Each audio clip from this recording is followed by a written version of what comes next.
I had always believed in love, in Ethan, in us.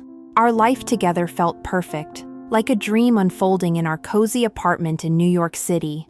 Every corner of that space held a memory of our love, late-night conversations, Sunday morning breakfasts, and endless talks about our future. I trusted him completely. I trusted him with everything. So when I noticed that my engagement ring, the symbol of our commitment, was missing, I didn't panic at first. I assumed I had taken it off somewhere, maybe forgotten it on the bathroom counter or tucked it into a drawer. But after hours of searching, retracing my steps through every inch of our apartment, the truth started to claw at my chest. It wasn't misplaced. It was gone. I asked Ethan about it, hoping he'd have an explanation, but instead of reassurance, his face tightened. I could tell something was wrong. He stammered through his words, and that's when he told me the truth that would shatter everything I thought I knew. He had sold it. And not just sold it, for his ex. My wedding ring, the symbol of our love, was gone because he needed money to buy her a gift. I thought he loved me, I whispered to myself, feeling the weight of his betrayal settle in, until he sold my wedding ring to buy his ex a gift. My mind raced with questions, but deep down, I already knew. This was just the beginning of my heartbreak. It all seemed so perfect back then. Ethan and I met at a mutual friend's party in Manhattan, the kind of chance encounter you only read about in love stories. I remember spotting him across the room, his smile infectious, his laughter lighting up the atmosphere. We struck up a conversation, and by the end of the night, it felt like we had known each other for years. There was an undeniable chemistry between us, something I hadn't felt in a long time. In those early days, everything felt like a whirlwind romance. Ethan was attentive, charming, and full of surprises. He would text me just to say he was thinking of me, leave little notes for me to find, and plan spontaneous dates that made me feel like the center of his world. He was the kind of partner I thought I'd never find, the one who made me believe in love again. We spent our weekends exploring the city together, brunch in quaint little cafes, long walks through Central Park, and late-night talks on rooftops overlooking the sparkling skyline. With every passing day, it seemed like we were building something special, something real. Ethan made me feel secure, loved, and valued. But as perfect as it seemed, there were small things, little red flags, that I ignored. It was nothing obvious at first, just fleeting moments. Sometimes, Ethan would mention his ex, Sophie, in passing. He would bring up stories of their time together, how they once traveled to Paris, or how she loved a particular book. I brushed it off as harmless nostalgia, believing that everyone had a past. We all had our memories, right? There were other moments too, times when Ethan seemed distant. He'd zone out in the middle of a conversation, or I'd catch him scrolling through his phone with a strange look on his face. I asked him once if everything was okay, and he simply smiled, kissed my forehead, and said, "I'm just tired, babe. Work's been rough." And I believed him. Why wouldn't I? We were happy. He was the man I was going to marry. As the months flew by, we started planning our future together. I'd spend my evenings flipping through wedding magazines, picking out venues and flower arrangements, imagining how perfect our day would be. Ethan would sit beside me, nodding along, seemingly just as excited. We'd talk about our honeymoon, how we'd travel somewhere exotic, just the two of us, starting the rest of our lives together. Looking back now, I see how blind I was, how much I wanted to believe in the fairy tale. I was too caught up in the excitement, too wrapped up in the idea of forever, to notice the cracks beneath the surface. Ethan had his moments of detachment, his subtle references to Sophie, but I didn't question them. I was too focused on the wedding, too focused on us. And I didn't realize that the man I was so eager to marry might still be holding on to a past I wasn't part of. As I happily planned our wedding, selecting the dress and deciding on the cake, I had no idea that the love I thought was unbreakable was already beginning to crumble. I was about to find out that everything I believed was a lie, and the man I trusted wasn't the man I thought he was. I was in the kitchen when it hit me. I glanced down at my left hand, and my engagement ring was gone. I froze, my heart skipping a beat as I stared at the empty space on my finger. I always wore it. Always. Where could it be? At first, I didn't panic. I was sure I had taken it off somewhere, maybe while washing dishes or folding laundry. It had to be here, somewhere in the apartment. I retraced my steps, checking the bathroom counter, the bedroom dresser, even the pockets of my jeans, hoping I'd find it sitting there, glinting in the light. But after an hour of searching, there was no sign of it. That's when the panic started to creep in. I called out for Ethan, my voice shaky as I tried to keep my composure. "Ethan, have you seen my ring?" He came out of the bedroom, glancing at my hand before shrugging casually. "No, maybe you misplaced it." Something in his tone made me pause. It was too dismissive. But I told myself I was overthinking it. This was Ethan, the man I was going to marry. He loved me. Why would he lie? Still, I kept searching, the knot in my stomach growing tighter with every passing minute. I felt like I was losing control, as if the walls of our cozy little apartment were starting to close in around me. That ring wasn't just jewelry, it was a promise. And now it was gone. An hour later, I was tearing through drawers in the office when I stumbled upon something that made my blood run cold: a receipt. It wasn't just any receipt. It was for a pawn shop, and the item listed on it? A diamond ring, my ring. My hands shook as I stared at the piece of paper, the reality crashing down on me like a tidal wave. He sold it. Ethan sold my engagement ring. I marched into the living room, gripping the receipt like it was a lifeline. "Ethan," I called, my voice barely containing the tremor of rage building inside me. "What is this?" His eyes flickered to the receipt, and for a split second, I saw something flash in his expression. Guilt, maybe, or fear. But he quickly masked it with a nonchalant shrug. "Oh, that," he said, running a hand through his hair. "I can explain." "Explain?" I choked out, feeling the weight of betrayal settle into my chest. "You sold my engagement ring?" Ethan took a deep breath, standing up and walking toward me as if that would soften the blow. "Look, it's not what you think," he said. "I needed money for something, and I thought it wouldn't be a big deal. I was going to replace it." "What did you need the money for?" I demanded, cutting him off. "What could possibly be more important than our ring?" He hesitated, avoiding my gaze. "Sophie?" he muttered. The name hit me like a punch to the gut. "Sophie?" My voice cracked. "Your ex?" "She needed something," he said, rubbing the back of his neck, clearly uncomfortable. "It was her birthday, and I wanted to get her something special. We're still friends, and You sold our engagement ring to buy your ex a birthday gift?" My words came out in a whisper, barely audible over the pounding in my ears. Ethan tried to reach for my hand, but I pulled away. "It wasn't like that," he insisted. "She's going through a tough time, and I just wanted to help. It didn't mean anything." "Didn't mean anything?" I repeated, my voice rising as the pain turned into anger. "You sold the symbol of our love to buy her a gift. How could that not mean anything?" He stood there, struggling to find the right words, but nothing he could say would take away the betrayal that was ripping me apart inside.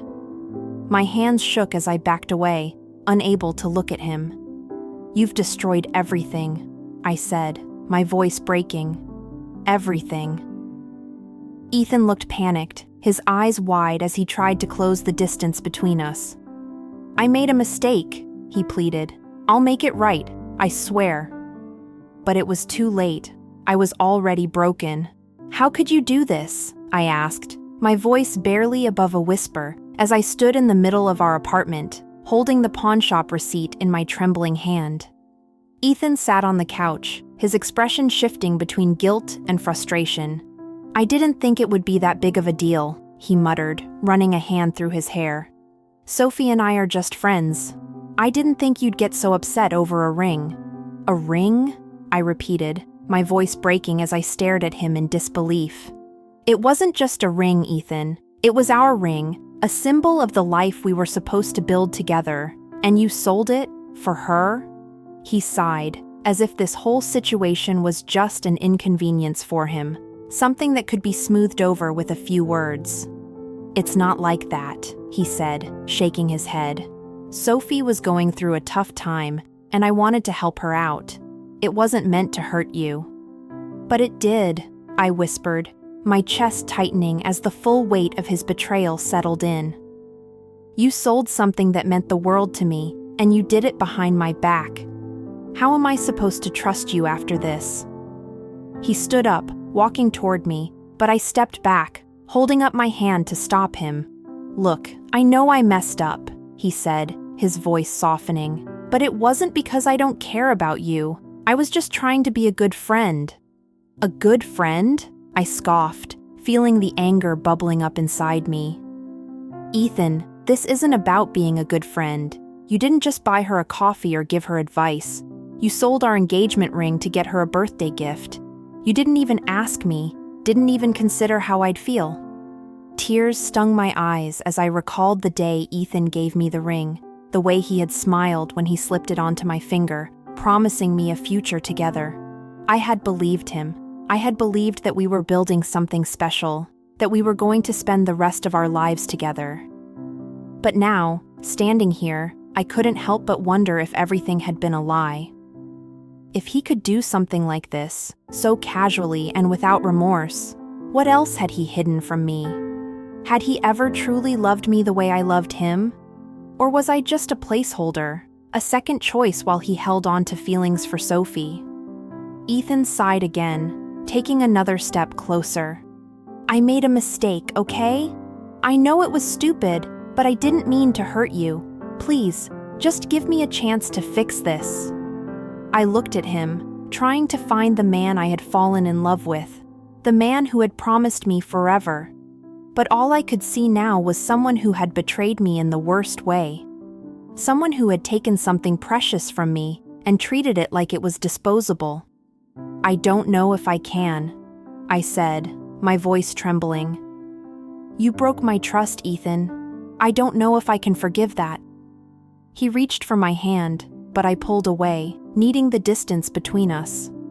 "Just give me some time," I whispered, feeling the weight of the decision pressing down on me. "I need space to think about everything." Ethan nodded, his eyes filled with regret. "Take all the time you need," he said softly. "I'll be here when you're ready." But as I watched him walk out of the apartment, the door closing behind him with a quiet click, I couldn't help but wonder if I'd ever be ready to forgive him, or if I even wanted to. I sat across from Sophie at a small cafe downtown, watching her stir her coffee. My hands gripped the cup in front of me, my mind racing with questions. I hadn't been sure if she would even agree to meet, but I needed answers. I needed to understand what had really been going on between her and Ethan. Sophie looked up at me, her expression a mix of curiosity and concern. "I have to admit," she said softly, "I was surprised when you reached out." I nodded, taking a deep breath. "I just need to know, what's really going on between you and Ethan? He sold my engagement ring to buy you a gift, and I need to understand why." Her eyes widened in shock. "He did what?" Sophie's surprise seemed genuine, her face paling as she processed what I had just said. "I had no idea. I thought Ethan had moved on. We haven't been close for a while now." I searched her face for any signs of deception, but she seemed as blindsided as I was. "You didn't know about the ring?" I asked, my voice faltering slightly. "No," Sophie replied firmly. "I had no clue. Honestly, I thought he had let go of whatever feelings he had for me a long time ago. We dated for a few years, but it ended. We were never meant to be." There was a heaviness in her voice, and I could see the memories flicker in her eyes. "What happened between you two?" I asked, my curiosity taking over. "Why did it end?" Sophie sighed, setting her spoon down. Ethan was always emotionally unavailable, she explained, leaning back in her chair.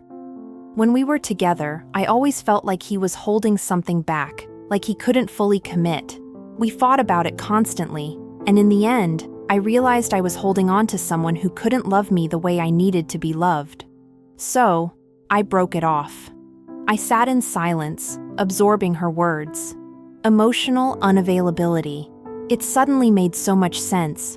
I had felt it too, the way Ethan could be distant, the way he seemed to have one foot out the door, even when we were planning our future together. Sophie continued, her voice softer now. I honestly thought he had moved on with you. We haven't had much contact since we broke up. A few messages here and there, but nothing serious. I had no idea he still had feelings for me, if that's what this is. Hearing her say that made my chest tighten. I don't know if he ever fully let go of you, I admitted, my voice trembling. He always talked about you. Little comments, memories. I didn't think much of it at the time, but now I realize maybe he was still holding on. Sophie looked down at her coffee, her expression troubled. I never wanted to come between you two, she said quietly. I had no idea he would do something like this. It wasn't fair to you, and it wasn't fair to me either. I broke up with him because I couldn't deal with his emotional walls. I didn't want to be with someone who wasn't fully there. I nodded, feeling the weight of her words settle over me. For the first time, I began to see just how deep Ethan's emotional manipulation had gone. He had kept both of us on a string, unable to fully commit to either of us, always holding back, always hiding something. He sold the ring because he still feels something for you. I said quietly, the realization hitting me like a wave. But what he doesn't understand is that he's been hurting both of us this whole time. Sophie sighed, sadness in her eyes. I wish I could say I'm surprised, but I'm not. Ethan has always been complicated. I nodded, feeling both a strange sense of closure and an overwhelming sadness. I had finally uncovered the truth, but now I had to decide what to do with it. It had been days since I last spoke to Ethan. Days of silence, of replaying our last conversation over and over in my head. So when the knock came at my door, I wasn't ready. I wasn't ready to see him standing there, a bouquet of flowers in his hand, his face full of regret. Please, he said before I could even speak. I know I messed up. I just need a chance to explain. I stared at him, my heart heavy. The flowers, a pathetic gesture, considering everything, felt like a weak attempt to cover the enormity of what he'd done. Still, I stepped aside and let him in, if only to hear him out. Ethan stood in the center of the living room, the place that had once been our safe space, now tainted by betrayal. He placed the flowers down on the table, shifting uncomfortably as he searched for the right words. I didn't realize how much the ring meant to you, he began, his voice soft, apologetic. I wasn't thinking, I was just, I don't know, confused. Confused? I repeated, my voice tinged with disbelief. You sold our engagement ring, Ethan. You didn't just misplace it. You didn't forget where you put it. You sold it to buy a gift for your ex. That's not confusion. That's a choice. He sighed, rubbing the back of his neck like he always did when he was nervous. I know, and I hate myself for it. I didn't realize how much it would hurt you. I don't know what I thought, but it was a mistake. I see that now. I crossed my arms, leaning against the wall as I watched him fumble for an explanation. It was clear he was struggling to find a way to justify the unjustifiable. I love you, he said suddenly, his voice breaking the silence that had settled between us. I always have. I didn't know how to handle everything with Sophie. I didn't want to hurt anyone, but I ended up hurting you, the person I care about the most. I'm sorry. I could hear the sincerity in his voice, but it didn't change the facts. He had betrayed me. He had broken my trust in the most profound way. And now, standing here, asking for forgiveness, I couldn't help but wonder if love was really enough to fix something that was so deeply fractured. "I don't know if I can trust you again, Ethan," I admitted, my voice quiet but firm. "You sold our future for a gift to your past. How am I supposed to move past that?" He stepped forward, desperation in his eyes. "I'll prove it to you," he said, his voice pleading. "I'll earn back your trust. I'll do whatever it takes. Please, I don't want to lose you." I looked at him, this man I had once loved with all my heart, and I realized that no matter what he said, things would never be the same. The betrayal was too deep, the wound too raw. But part of me still wanted to believe in the possibility of redemption, in the chance that we could rebuild what had been broken. "I need time," I said finally, my voice steady. "I don't know what I want right now. I don't know if I can forgive you, but I need space to think." Ethan nodded, his expression filled with both hope and regret. "Take all the time you need," he said softly. "I'll wait. I'll be here." As he turned to leave, I felt the weight of the decision hanging over me. Deep down, I knew that whatever happened next, nothing would ever be the same. I sat on the edge of my bed, staring at the bouquet of flowers Ethan had left on the table. They were beautiful, but they felt empty, like a hollow gesture meant to cover up the hurt he had caused. My mind raced with thoughts of his apology, his promises to change, and his desperate plea for forgiveness. Part of me wanted to believe him, wanted to hold on to the love we once had. But the other part of me, the part that had been broken by his betrayal, couldn't ignore the weight of what he had done. I picked up my phone, scrolling through messages from friends who had been there for me throughout this whole mess. They all knew what had happened, and each one had given me the same advice. Think about yourself first. My friend Lena had been especially firm. Don't let him manipulate you into staying just because he feels guilty, she had said. You deserve someone who values you, not someone who sells your future to relive the past. Her words echoed in my mind as I considered my options. Could I forgive him? Could I ever look at him the same way, knowing that he had sold our engagement ring, the symbol of our commitment, without a second thought? And for what? To buy a gift for his ex? The emotional weight of that decision was crushing. How could I stay with someone who could do something so selfish, so careless? I reached out to another close friend, Jess, for her perspective. You've been through so much, she reminded me. You've always put others first, especially Ethan. Maybe it's time to put yourself first. If you stay with him, will you ever really trust him again? Trust. That was the crux of it, wasn't it? Trust was the foundation of any relationship, and without it, everything else crumbled.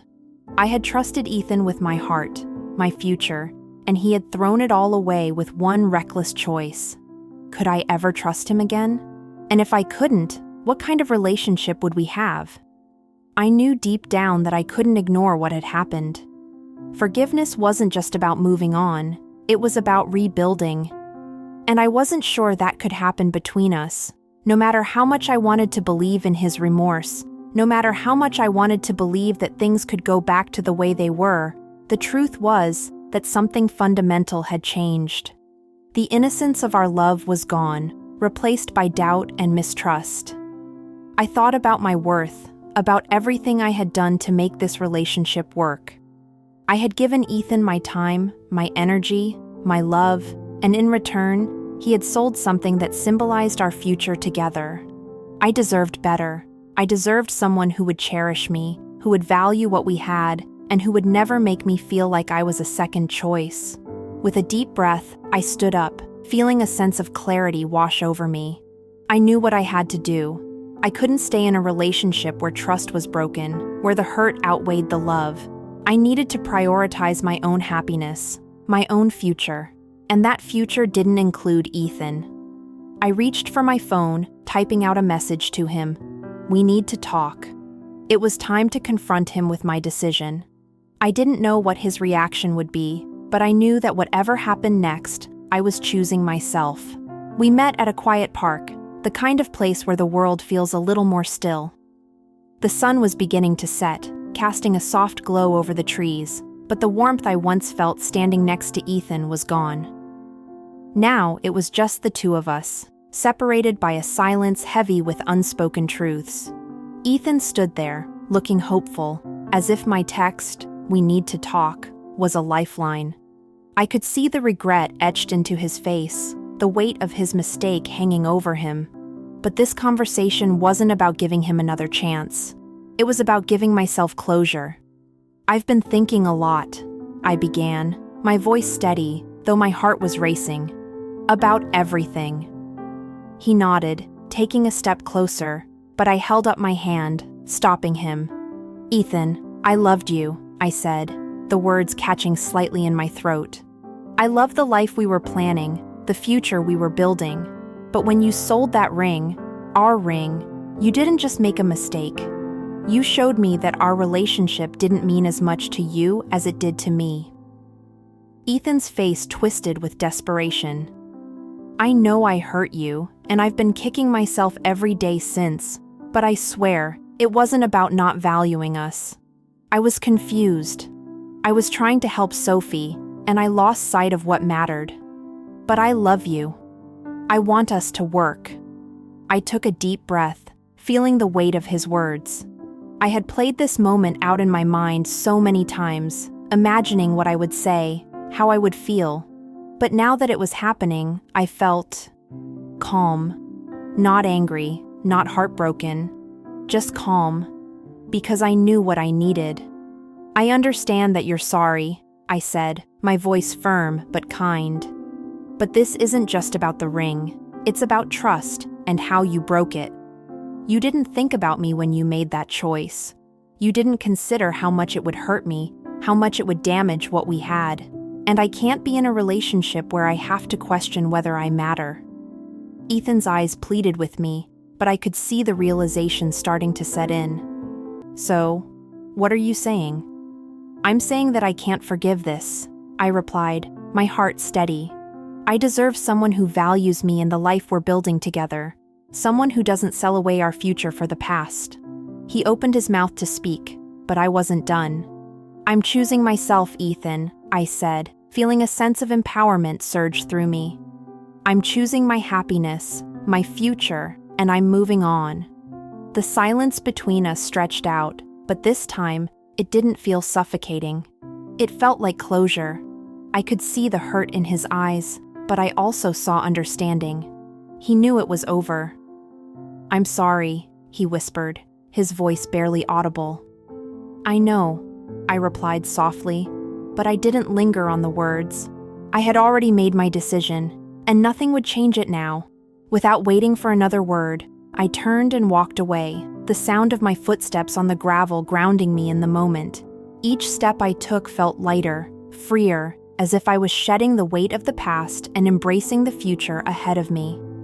As I left the park, the sun dipped lower, casting a golden glow over everything. I didn't know exactly what the future held, but for the first time in a long time, I was excited to find out. I had chosen myself, and that was enough.